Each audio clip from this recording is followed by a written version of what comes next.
conversations. Without further ado, here to speak on her topic titled Embracing the Hardships and Mistakes, Soulful Lessons Learned in Leadership, Dr. Lauren Hibbs. Thank you. Thank you, Shafiq. I also want to thank the campus activities team for putting together this conference. This is, I believe, the third annual conference, if I'm not mistaken, of LEAD, and it's so fantastic. And I also want to thank Frank Jones, who's here as our tech support. And of course, the folks who have donated their Saturday morning right before lunch to be with us today. We really, really appreciate it. Before we get started with what mistakes, I hope that that title, really drew you in. It's always fun to hear what people learn from some of the mistakes in their life. And I won't be shy about sharing that I've made many. And I'm going to be sharing 3 with you today. But before we get started with that, I'd really like to just know who is here. And so I'm hoping we can go back to the participant. Perfect. You read my mind. You read my mind. And before we get started, so much of leadership is knowing who we are and where we come from and how we see and view and interact with the world. So I want to start with just some fun questions first. And the way that you can participate is if you scroll over your picture or your name, you'll see 3 dots. Do you all see those 3 dots if you scroll over your name? If you hit those 3 dots, at the very bottom, you can see something that says rename. I'm going to ask some questions, and I'd like for you to rename yourself with the answer to those questions. So we'll do a practice run real quick. If you can rename yourself right now to your favorite color. I'm going to say, all right, let's see if this, I'm seeing purple, forest green, orange, lavender, blue, gray, red. That's wonderful. Let's see if I can see some over here too. Orange, purple, perfect, perfect, perfect. All right, so I think you all get how to do that. Okay, so I'm gonna get into some real questions now. First question, so much of who we are as an individual comes from our origin, of where we grew up and our family history, whether that be geography, heritage, ethnicity. So the first question I have for you is, where did you grow up? That could be a city, a town, a state, a country, whatever you feel most comfortable in sharing and participating. Where did you grow up?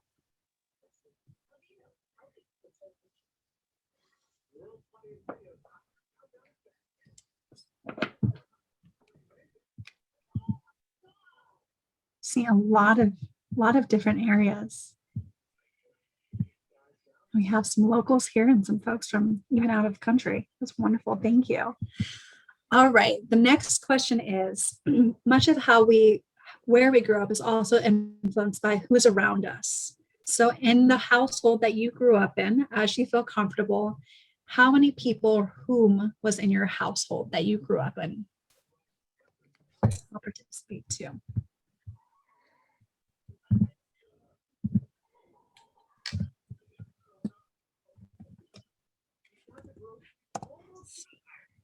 Six. Wow, that's big.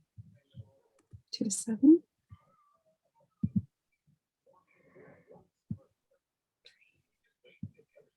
I'm seeing some big households here.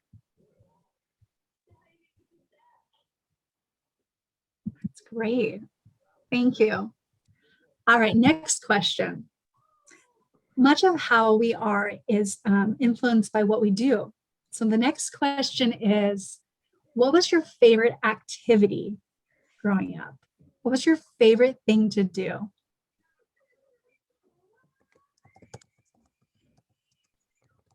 Oh, picking flowers, that's wonderful. Softball, crafting. Go ahead and take a look at some of the responses of your peers. Going on drives.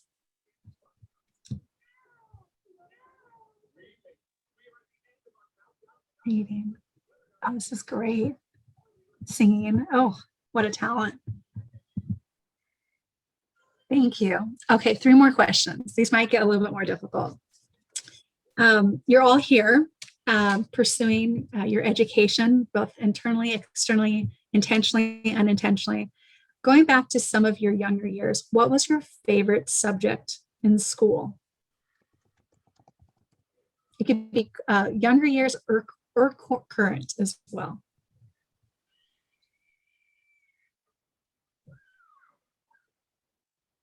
I'm seeing a lot of variety in the responses here. This is great.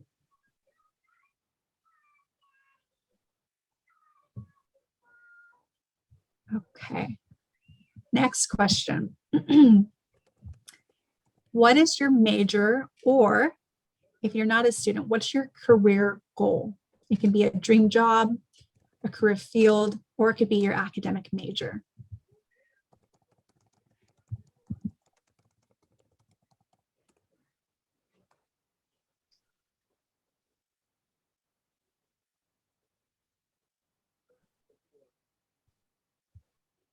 Again, a lot more variety. This is great.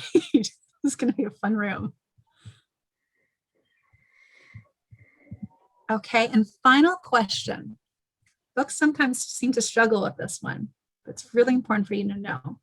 What do you think is your greatest leadership attribute? What's the greatest part of your leadership attributes?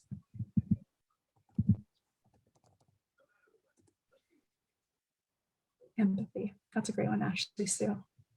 Organization. That's great. Encouraging. Integrity. That's a great. Team player.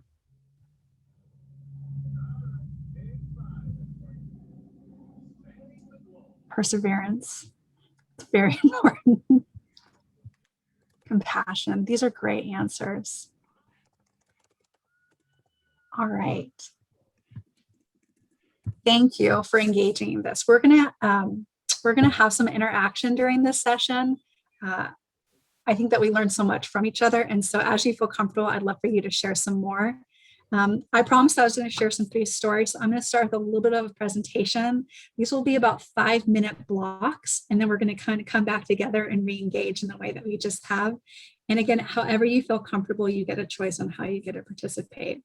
If you can change back to your name, that would be helpful right now too, so we can just see who is interacting. So I'll just change my name right back as well. Okay, and I'm going to share screen. So go ahead and hope you can see this. Can you all see the screen? All right, I'm seeing thumbs up. So thank you again, Shafiq, for introducing me. My name is Lauren Hibbs. My talk today is on embracing the hardships and lessons that I've learned in the last, really my whole life around leadership. You can see here, this is a picture of me graduating from Central Washington University. Believe it or not, that was, I want to say, almost 16 years ago now. It's been, the time has flown by. I was a psychology major. I was 3 credits shy of philosophy as well. I still regret that. That's a mistake I made. I should have just taken one more class. But I did begin my undergraduate career. And what I really found at Central Washington University is I had a love for learning. Was what I found, and why I decided to continue in that way. A little bit about me. I grew up here in Washington. I've been a Washington State resident for about the last 20 years. I have gone away and lived in other places. I learned a lot from living away from my home roots. Kind of like going to another country, you sometimes don't even appreciate the context or fully understand a context until you're away from it. I grew up with 4 brothers in my home. I am a twin. I have a twin brother who also went to Central, and also 2 of my brothers are autistic.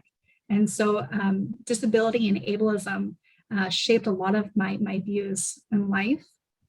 I also, prior to going to Central, I attended a technical school. My part of my original plan was never to go to college. I grew up loving sports. If you ask me why I went to school in elementary and middle school, it would be for recess or for PE. Those are my favorite subjects. I'm really appreciative of the fact that as an adult, something a bulb was lit, and I realized how much I really did love learning, but it was much later in life. And now I consider myself to be a lifelong learner. And I look back on some of those early years and I think, oh my gosh, I'm so grateful that I've been able to be where I am now. And that's part of what this talk is today, is kind of sharing what some of those lessons were over my lifetime. So I'm going to go ahead. If you can, if it's not too much trouble, I'd love for you to grab a pen and paper, or you can pull up a Word doc next to you, and this will just be able to help you jot some notes down. We're going to be doing kind of a lifetime analysis. And what this is, the activity is called a leadership timeline. And this is an activity that I did in my doctoral program as part of a qualitative research methods class, which sounds very technical. The technical term for what we're doing, it's called an autoethnography. I made a joke that this is really selfie research, in like the millennial terms, this is called selfie research. So everyone laughed when I made that alternative term. What this really is this is us taking a look back at our lifetime and noticing that there are moments and experiences that shape the way that we think, that ultimately shape the way that we lead and we interact with others. And if you were fortunate enough to attend either Andy Parks or David Douglas's presentations earlier in the day, so much of what they spoke about was self-awareness and the ability to have emotional intelligence. That is what my doctoral work is on, emotional intelligence and leadership. And this was probably one of the most impactful activities I did. So I'm going to share a few of these milestones with you, but I also want you to be able to begin looking at some of these milestones, because ultimately this journey is your own, and the way that you interpret your life and those experiences will shape who you are and how you interact with others, and ultimately how you lead. So if you can grab something to write on, this will help you just jot down some of these brief notes that you can continue to work on later after the presentation. Okay, so we talked a little bit about where folks grew up. We talked about a little bit about your home life and who was around you. We talked a little bit about where you kind of lean academically, what interests you, and where you're hoping to go. And I also asked you what you thought were some of your greatest leadership attributes. So if you can just write this down and just make a note of that, that will help you in this activity as well. So I'm going to share 3 stories today. These are part of my timeline. So the first story is around adolescence and sports. It's going to be about basketball. So if you like sports, that's great. The second is around my first professional role, my first real job in the workforce and moving away to another state. And then the third is about the intersection of working and being a student and being a parent, which I know many of you may relate to 1, 2, or 3 of those different attributes. Many of you are in school here at Central. You may be working, and many of you may have parents or others that you're caring for. I'm also going to ask you to think about your timeline. This ultimately is for you to do some self-work, selfie research. Like I said, the autoethnography is kind of the approach that we're taking here today.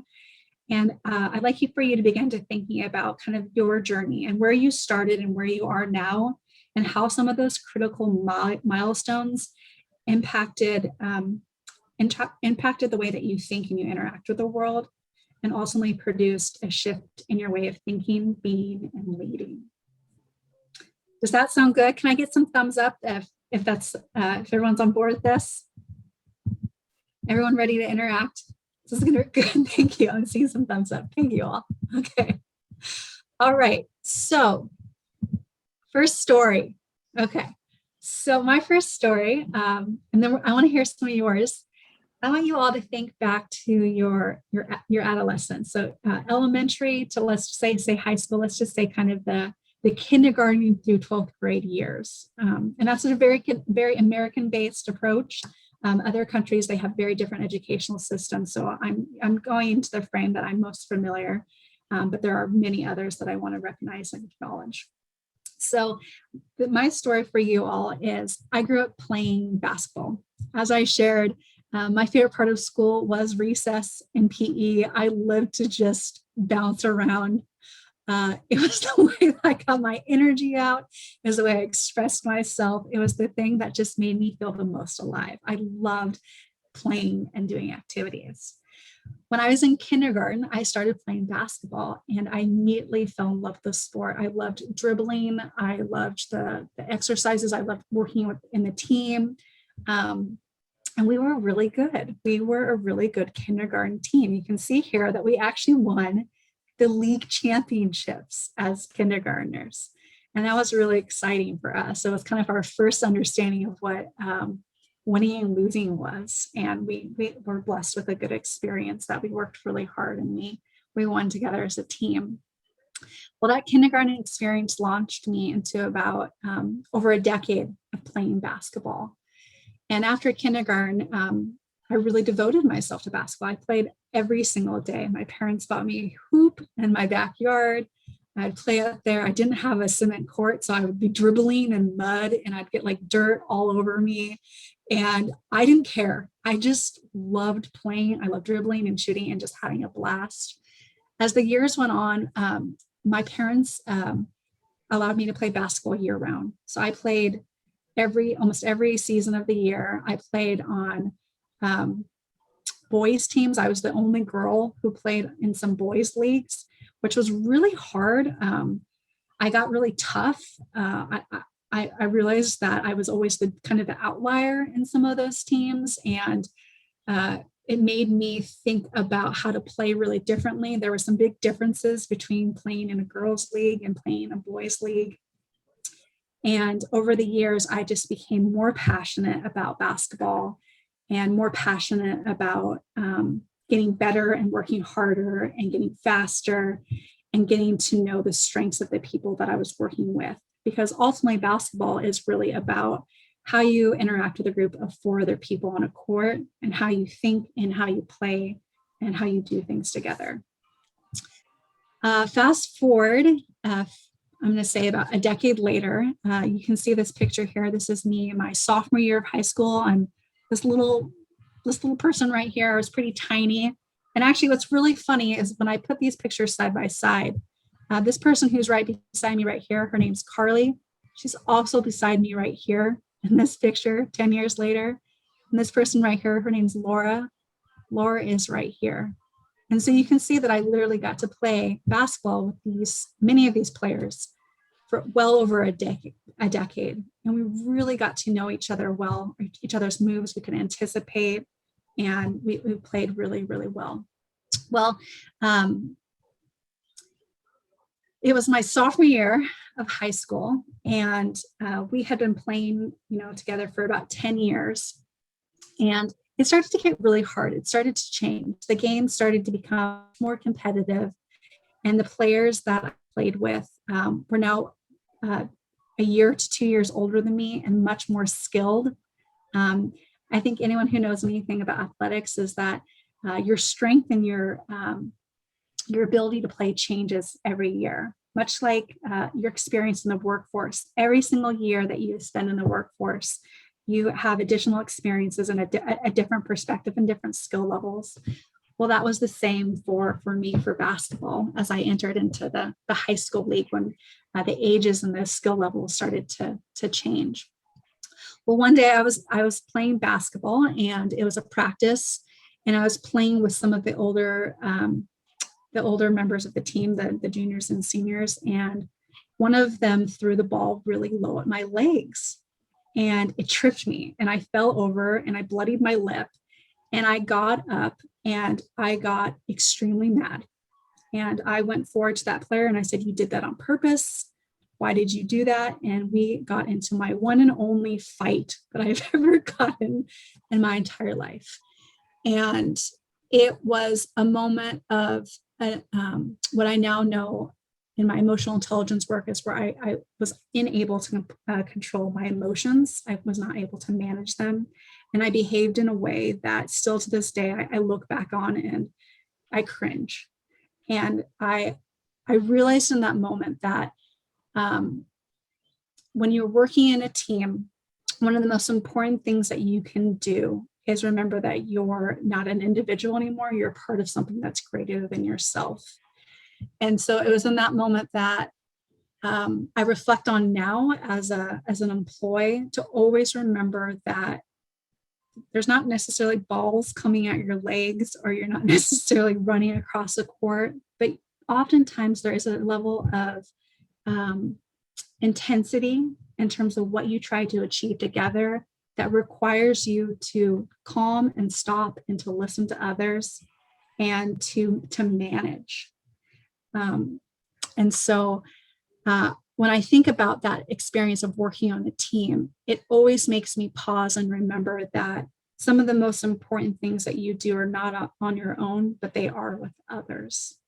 So that was kind of one of my early year lessons. So I'm gonna pause that here.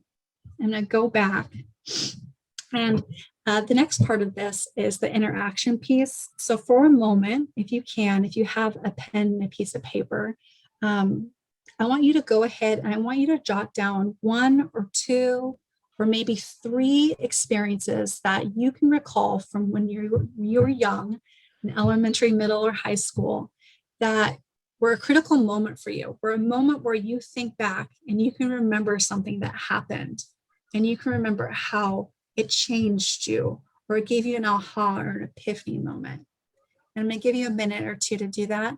And then if you're willing, if you can put a note in the chat box saying, maybe where you were or what you were doing or what grade you were in.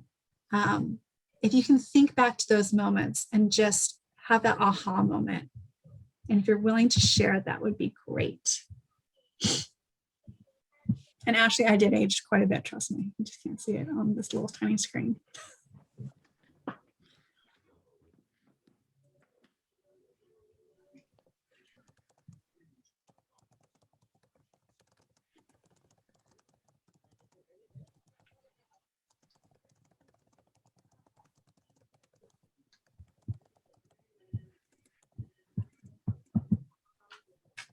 All right, is there anyone who's open to sharing? I know this is a big space.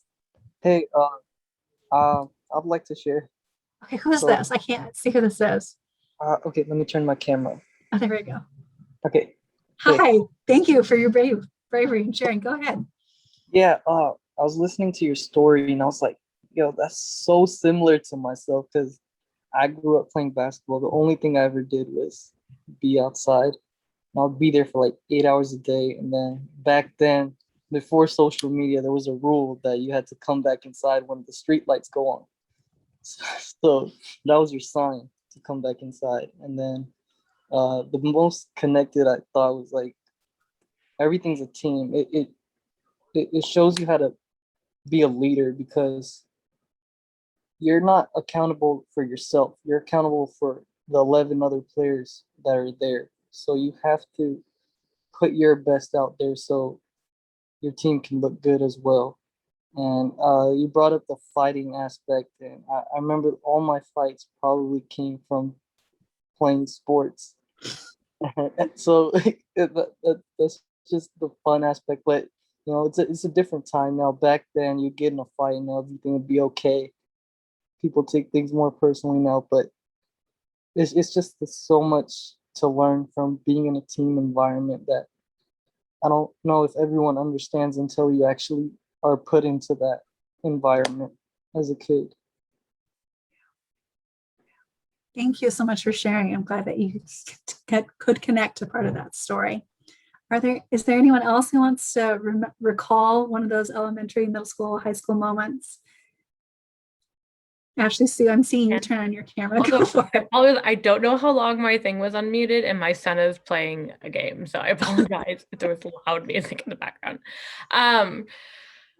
For me, it would be in 7th grade. I wrote a short story for a project, and the history teacher and English teacher were really impressed, and they copied it and distributed it throughout the entire junior high, called my parents and had them in for a conference to talk about it, and then I won an award for it. So that moment shaped my love for writing and English, and played a huge part in who I am. Thank you. That's a wonderful example, Ashley Sue. Appreciate it. Are there any others before we go? So the leader, oh, go ahead. I think I heard someone. Caleb, was that you or Sandy? Yeah, Caleb. so there are three moments that all connected together. And I grew up in a really rural place. And as a young kid, the only stuff available was sporting stuff. I was not a sports kid at all. And so every time I would try doing this stuff, I felt very, very out of place. I never felt accepted. I felt weird. And then when I hit seventh grade, I was given an opportunity to perform in a couple of theater productions, just little stupid comedy things, but got a big laugh. I loved it, had a lot of fun. I felt a part of a group putting on the show, and it was really great. And throughout junior high and into high school, I kept doing that. In fact, my career up until I started coming to CWU was doing theater. But anyways, so once I hit high school, what I found, I got to be an assistant director, and I found that I loved that side. And I took over, and a lot of people listened to me, and I was doing really, really well. I felt like I was flourishing. And then at the end of my senior year, I decided to get on stage again. And so I got the role of King Henry V in an abridged version of Shakespeare's King Henry V. But by this point, I'd been doing theater so much and I felt accepted and all that stuff was great, but it got to my head and I started to become very confident of myself. And it became a moment where I believed that I was the one in charge of everything and I could do no wrong. And we did a production of the show. And this particular production happened to have a reviewer there who was a Shakespeare expert at the college in my hometown. And I didn't do any prep work. I didn't do any of the focusing stuff we're taught to do that I was telling all my co-actors to do. And I didn't do any of that. And I got on stage and I couldn't remember a single line. I flubbed the entire hour-long production. It was atrocious. And I was the lead in this. And it was the moment that I realized that teamwork thing. I walked off that stage and I felt like I let down every other actor on that stage. I let down my director. I let down the lighting designers and the sound designers because I couldn't hit any of the right lines for them to do their work. It was that, wow, I can't sit there and preach to all these people about what they need to do and then not do it myself, or I will not do it well. It was a major, major moment for me. That is a great example, Caleb. Thank you so much. So much of our learning does come from evaluating our ego and where we are and how we are ready, for certain situations or not. And hoping that we have other folks around us who can pull us back up and pull us in as well. Looking back at some of the examples that you shared in the story that I shared, the lesson that I tell my children about when I think about these stories is we get to control two things. We get to control our attitude and our effort. And those have been some of my mantras from the experience that I had with playing sports is can't always control the environment around you or everyone else, but you can control your own attitude or ego and your effort. So those are two lessons from that story. All right, I'm going to go back and now we're going to go a little bit. Never mind. Oh, okay. We're going to go a little bit older now to the next one. Okay. All right. Tell me if you all can see this. Okay, we did that. Can you all see this? Okay, perfect. Got a thumbs up. Okay. So the next story is I had just graduated from Central Washington University. I was so happy and so excited. And I was going to graduate school. And I was very fortunate that I got a full-time assistantship as a residence hall director. For those of you who don't know what that is, it's someone who lives in the dorms. You're kind of like the dorm parent. You put on a lot of activities. You do a lot of discipline if people get too rowdy. You get to make sure that safety is there, and you do a lot of educational programming. This was a really big deal for me because it was seen as kind of a really great boot camp in terms of higher education learning. I had to get to intersect with a lot of different departments and people to be able to pursue my career. But there was a problem. The problem was that I was going to be a resident director, and I had never been an RA, and an RA is who kind of the resident directors oversee. And the truth of the matter is I didn't spend a lot of time in the dorms when I was a college student. So I was going to a job where I felt a little bit insecure and unconfident with what I was going to be doing, because I didn't necessarily feel like I had the competence to be able to do this job really well. And so I talked to some of my professional mentors about that, and they said, don't worry, you have other experiences that will translate. A lot of the things that you've been doing here in leadership are transferable. And so I believed them, and they were right in many ways, but there was still a lot of technical knowledge about policies and procedures, and also relationship development that I was underprepared for.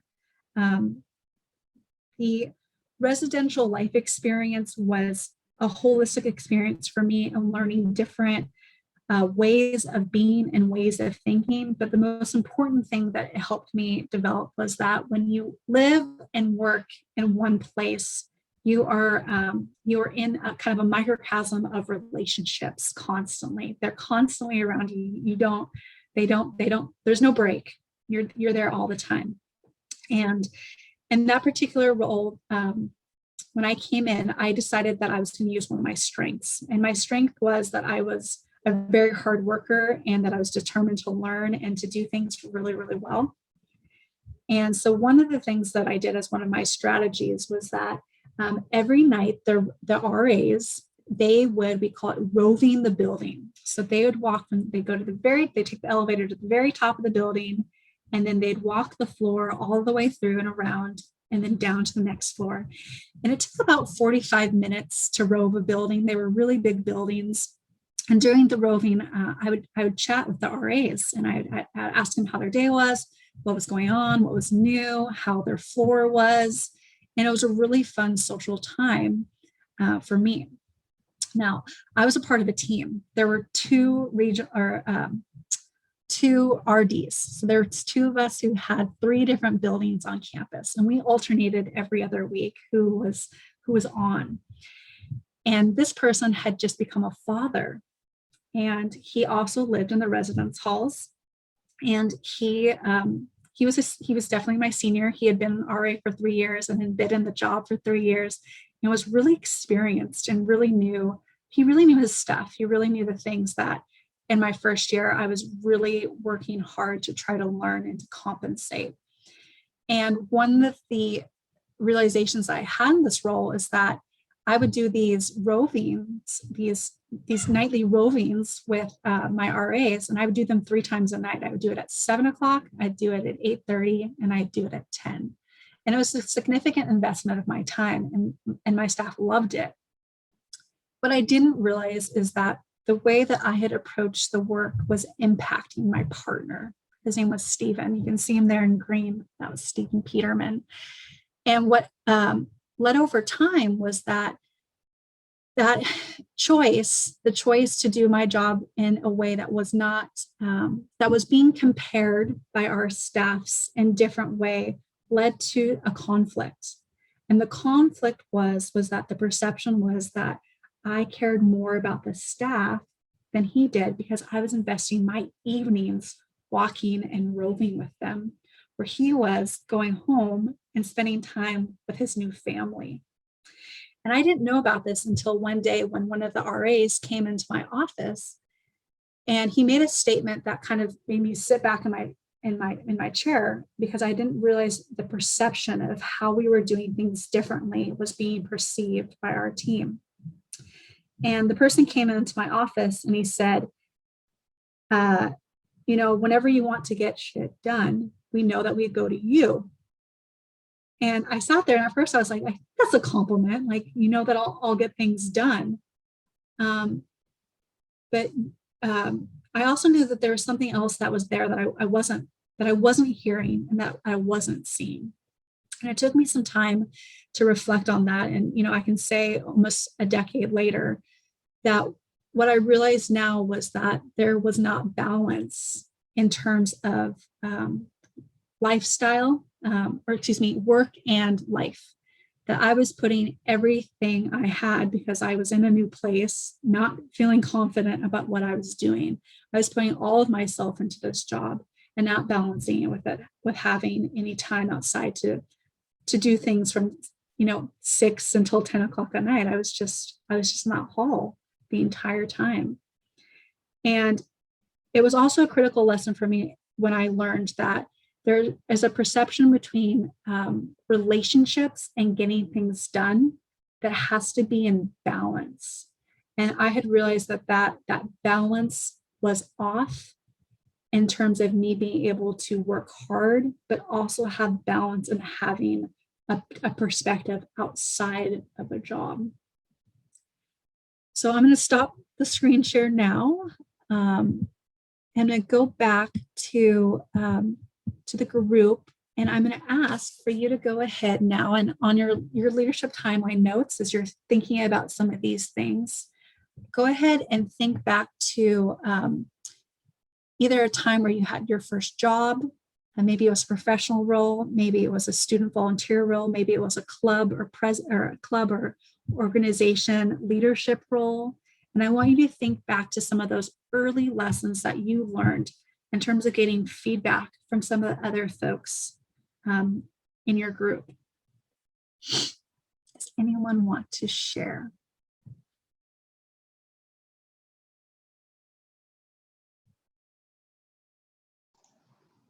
I'll share. Okay.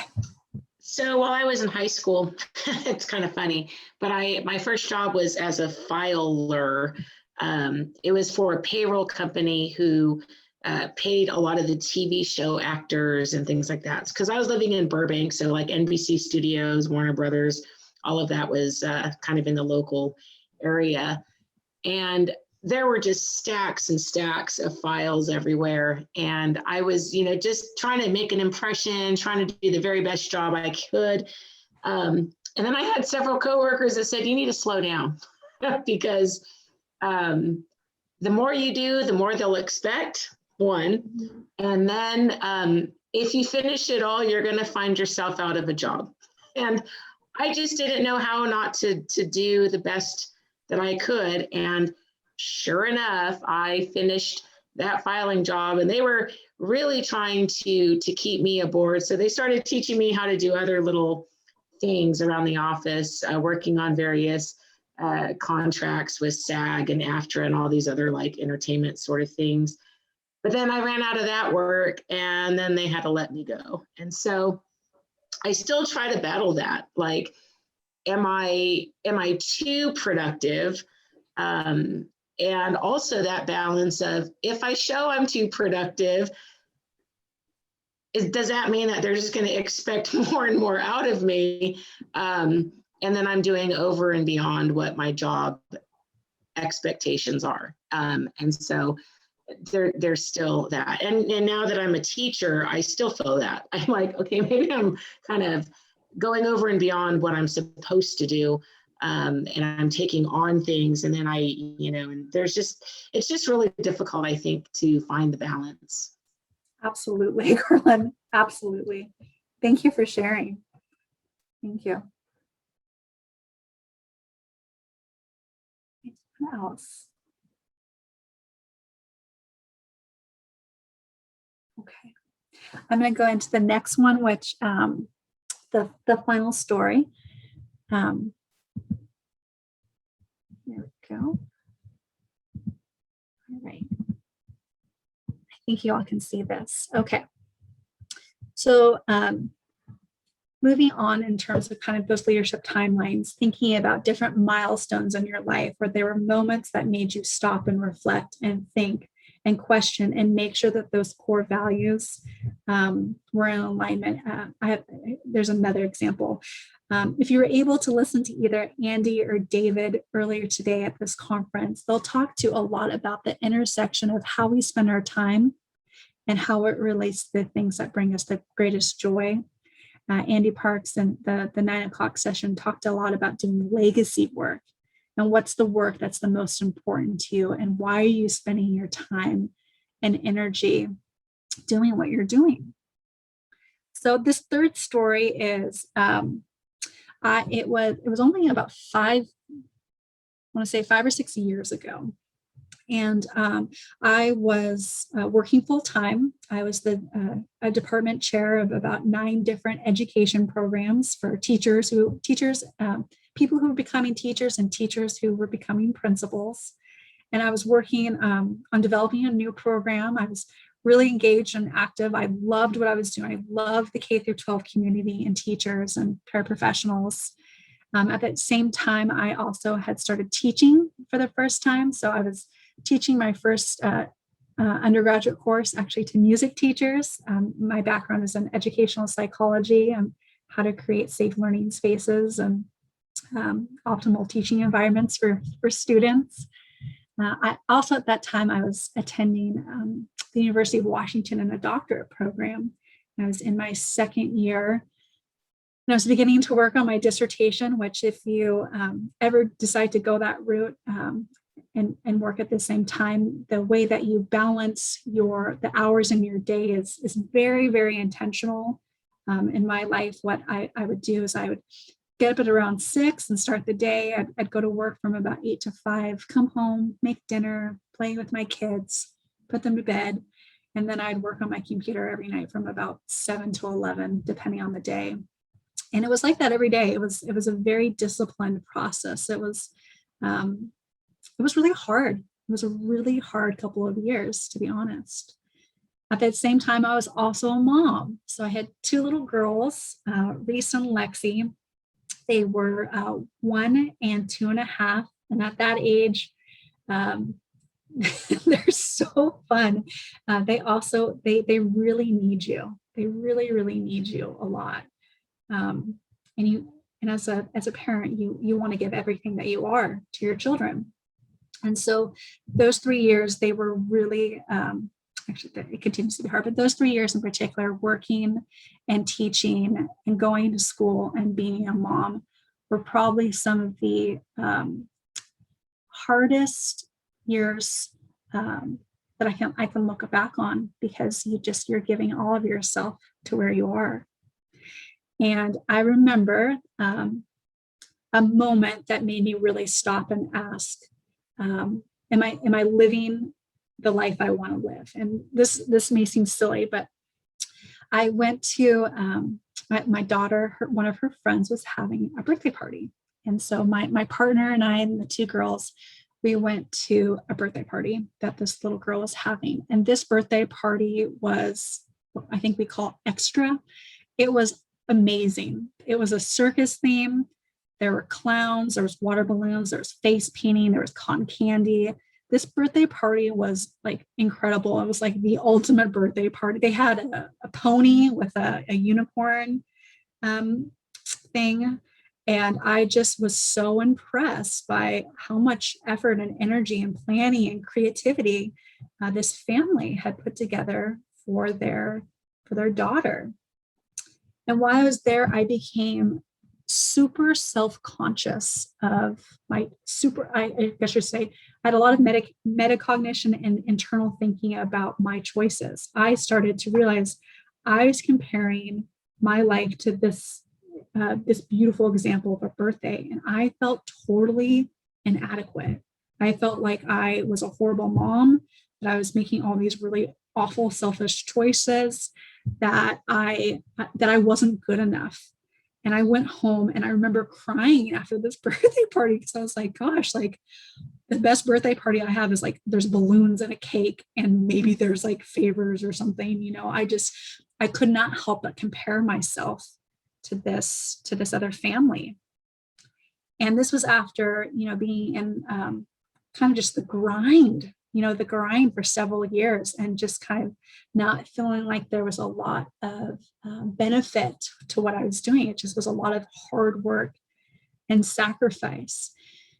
And I remember the next couple of weeks, I just really began thinking about what was most important in my life and how my actions and my time were demonstrating that. And I started to think about how sometimes long sacrifices that are short term can feel like they are all consuming. And I remember questioning if I wanted to continue in that doctorate program or not, and if I wanted to continue teaching in addition to working or not. And I really had to take a step back and again ask myself about that balance question. I had gone back to the same pattern that I had gone to as a resident director of just working, and not slowing down and not being present and not fully showing the love that I had for the people around me. I ultimately completed that doctorate program.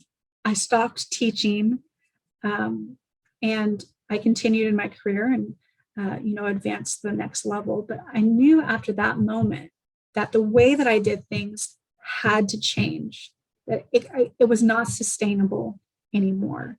And so I decided what were the core things in my life that were non-negotiable. And for me, that was that education was a non-negotiable for me. I knew that education was a core value to my life, and that was something I would always commit to because it fed me and it loved me. But that work and education were two very different things. And then I also knew that my family, particularly my little girls, that the things that I did and the way that I lived and the way that I wanted them to see and to grow up, it had to be different. So I'm going to go ahead and stop share. That was a really vulnerable story for me. So I'm glad I got through without crying. So, that's more of an adult professional student intersection. I know that we have a lot of folks here who are in a similar space, whether you are a parent or you're working full-time or you're caring for someone else, or you have multiple obligations and responsibilities that really just challenge you day to day. You may feel like you're in a grind. And so I share with you my story just as an example of that you're not alone. You can do it. I'm going to stop there to see if there's any stories or anything here that you are connected to.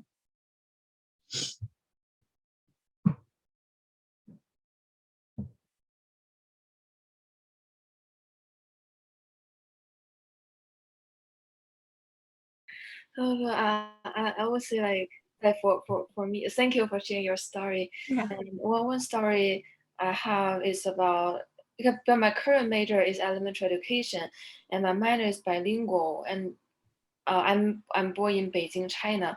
And one turning point for me is that it's a kind of long turning point. Is as I discover more about the differences about the language, the Chinese language and English language, I see like kind of language can help shape people's mind. If there's a deficit in a language in certain area, that actually can limit the diversity.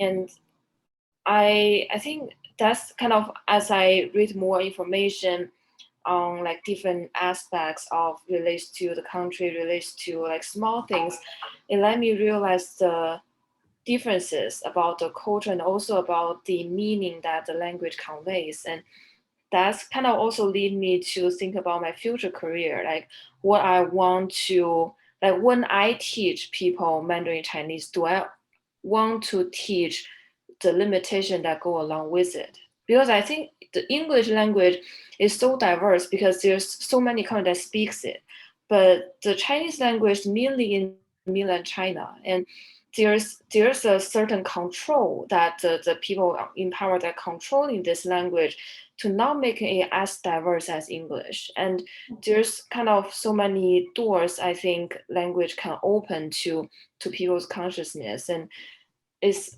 like when I realized this, it's a kind of big aha moment for me to see how important language is. And no, like the amount of people who can speak a certain language does not mean that language has enough inclusivity of things. Thank you.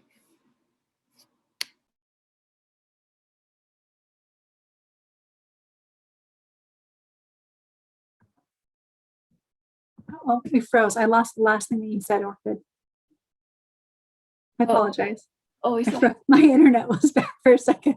it's okay. Oh, which part? Oh, it's the kind of the limitation I realized in Mandarin Chinese and the diversity of meaning that contained in the language of English is a big kind of, when I realized that, it's a big aha moment, and also is kind of helps me to think about in the future when I teach people Mandarin, how do I teach them? Like, do I teach them in traditional way of like classroom setting, or do I just tell them the tools and let them build half of the house? Like one of the workshop is I attend Dane Call's workshop for the first session, and he mentioned that the way that he teaches students Spanish to just give them the tool and let them develop the language themselves, because the language of the history of language kind of, they develop along the way. The rules are set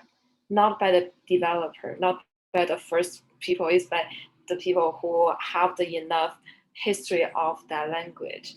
So that helped me shape how I want to teach people a foreign language as their second or fourth or third language.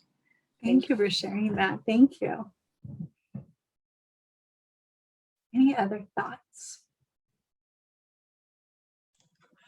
I think your struggle with children and education was really impactful. I went to college for about 3 years, from 18 to 21, and for theater, and ended up dropping out because I was offered a job, and I've worked in the industry for the last decade, but I was never happy. I always wanted a degree. I always wanted to get through college, and so I now was a time to do. A few years ago, when I was 27, I chose to go back, and I've been doing it since. I'm going to graduate next fall. But just the other, I've also been married for the last decade. My wife and I got married when we were 21. We're at our 10-year anniversary this June. And just the other night, she and I just kind of happened into the conversation, and I hadn't really thought about this, but I've always wanted to be a dad. I've always wanted kids. And we're kind of at that age where it's like, okay, we're ready to. And so we started talking about it, and I started really realizing that I'm having a massive internal conflict of, I'm just about to graduate, something I've wanted to do my entire life, and I'm doing well, and I want to work in the industry. I want to succeed in this, but I always wanted to be a stay-at-home dad. That was something we talked about even when we were dating, was that she's a big worker. She loves to work, and I would be the stay-at-home dad. And so now I'm really struggling with that is it right for me to keep going? Is it right for me to just graduate and then not do anything with it? Is that something that will make me happy? I have no idea what the answers to those are yet. I'm still figuring them out, but it's definitely a big issue that's affected me that I didn't even realize did until this week, really, until we sat down and had the conversation this week. Thank you, Caleb. Thank you. It's a challenge. It definitely is. I wish we had more time to share more stories. Oh, go ahead. Go ahead. I just want to quickly to add. So I went to school about 10, 15 years ago, and then I went back to school to finish my degree, even though I had the opportunity to own a business. But in comparison, what I saw is, we used to teach, or how we were taught is the interaction between students and professors. It was just at the point of acceptance. Only professors were allowed to speak, where students were just had to accept whatever we were given. And now I'm at school, and I'm so glad to see that we learn from interactions. And how I came from the diverse community. You know, I'm a dual citizen, and I can have a perception from different, like different countries, including like I got an opportunity to live in Asia and then Russia, and then I have friends in Greece and then Germany, so all over the world. But anyhow, I am so glad to see how we get diverse by not only listening of other speakers, but to share our own experience, because we wouldn't know unless we raise voice. And you get sometimes I'm shocked how many people we can connect with because they have a similar experiences based on our experience. So that help us to learn from each other and maybe become tighter, I would say. So you know, kind of learning compassion and empathy, and how to ask questions. And it's okay to ask questions. Like now we allowed to ask questions, because before you weren't allowed to speak the voice. And I remember I failed one class because I was not allowed to raise my voice. And then it was a negativity within coming from the environment. And then unfortunately there was cases like this, but now we are more interactive and connected, and then yeah, and then learning empathy from each other. So Thank you. And empathy is one of the key characteristics of leadership too. So I yes. appreciate you bringing that. Well, I'm going to go ahead and really quickly say one last thing. Thank you so much for joining me. My encouragement to you is to look at your leadership timeline, to go back and look at those formative years in your adult years, in your current years, and place them on a timeline and look at those different stories and take some time to think what they really mean to you and how they've shaped you and what messages or language, I appreciate what Orchid was sharing, how you interpret it to move forward in your life. I think that you'll be able to get about a dozen different examples if you spend the time and do the work to see how it shaped you and hopefully help you be a better leader. Shafiq, I think I'm going to turn it back over to you. All right, thank you. Thank you very much for that presentation from Dr. Lauren Hibbs. I hope that everyone, learned a thing or two about being a leader and how to embrace the hardships and mistakes we make as a leader, but also with that mistakes and hardships, we push ourselves forward to become a better person. Not just in the career, but also in ourselves and, as a student as well. So thank you very much, Dr. Lauren Hibbs. Also to all the participants, remember to post a picture of yourself or where you're located on our IG and like and comment our Facebook page for a chance to win prizes. And also the next session will start at 12:30. So yeah, I will see all of you over there. And again, thank you, Dr. Lauren Hibbs, for that amazing presentation. And thank you everyone for being here. Thank you.